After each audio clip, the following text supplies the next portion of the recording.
At first, I saw God as my observer, my judge, keeping track of the things I did wrong, so as to know whether I merited heaven or hell when I die. He was our sort of like a president, or maybe a divine heavenly accounting major, an accountant. Well, I recognize his picture, but I didn't really know him. But later on, when I met Christ, it seems as though life were rather like a bicycle ride. But it was a tandem bike, and I noticed that Christ was in the back helping me pedal. I don't know just when it was that he suggested we change places, but life has not been the same since. When I had control, I knew the way it was rather boring and predictable. It was the shortest distance between 2 points. But when he took the lead, he knew delightful long cuts out mountains and through rocky places at breakneck speeds. It was all I could do to hang on. Even though it looked like madness, he said, pedal. I worried and was anxious and asked, "Where are you taking me?" He laughed and he didn't answer, and I started to learn to trust. I forgot my boring life and entered into the adventure. And then I'd say, "I'm scared." He would lean back and touch my hand. He took me to people with gifts that I needed. Gifts of healing, acceptance, and joy.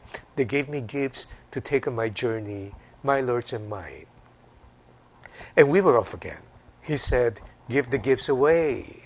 They're extra baggage, too much weight." So I did to the people we met, and I found that in giving, I received. And still our burden was light. I did not trust him. At first, in control of my life, I thought he'd wrecked it. But he knows bicycle secrets. Knows how to make it bend to make sharp corners, knows how to jump clear high rocks, knows how to fly to short and scary passengers and passages. And I am learning to shut up and pedal in the strangest places and beginning to enjoy the view and the cool breeze on my face with my delightful constant companion, Jesus Christ. And then I'm sure I just can't do anymore. He just smiles and says, "Pedal." This beautiful material from an unknown author really makes me think.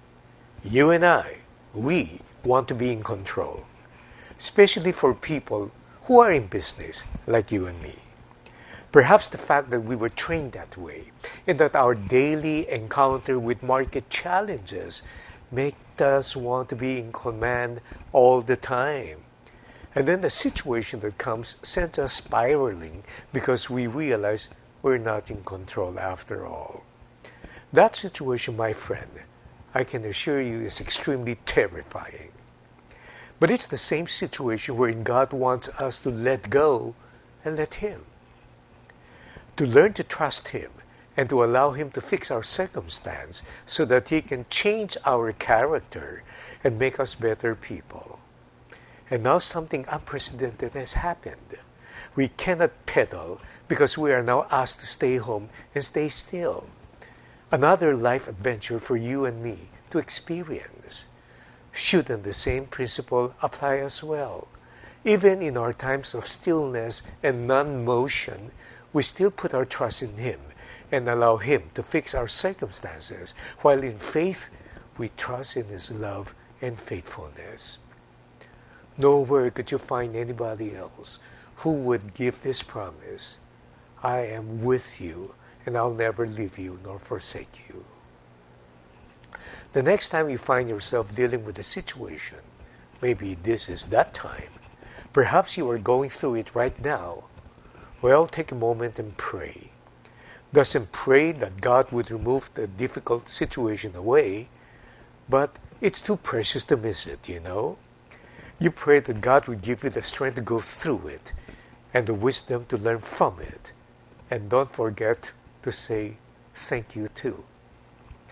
And if you would listen long and hard enough, why do I have this feeling that you will hear the word "be still" and when the time comes? pedal.